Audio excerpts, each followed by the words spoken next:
حضرت ابو ہریرہ رضی اللہ تعالیٰ عنہ روایت کرتے ہیں کہ ایک شخص رسول اللہ صلی اللہ علیہ وسلم کی خدمت اقدس میں آیا اور عرض کی کہ یا رسول اللہ صلی اللہ علیہ وسلم، میں نے اپنی بیٹی کا نکاح کر دیا ہے اور اسے اس کے خاوند کے پاس بھیجنا چاہتا ہوں۔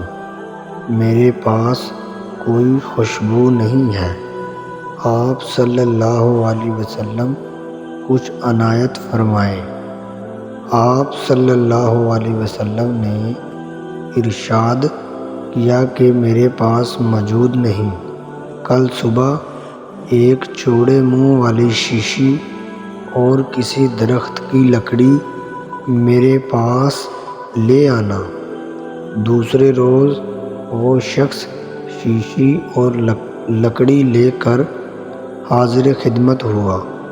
آپ صلی اللہ علیہ وسلم نے اپنے دونوں بازوؤں سے اس میں اپنا پسینہ ڈالنا شروع کیا یہاں تک کہ وہ بھر گئے۔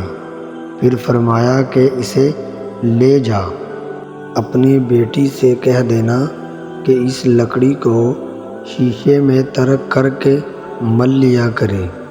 بس جب وہ آپ صلی اللہ علیہ وسلم کا پسینہ مبارک کو لگاتی تو تمام اہل مدینہ کو اس کی خوشبو پہنچتی، یہاں تک کہ ان کے گھر کا نام ہی خوشبو والوں کا گھر ہو گیا۔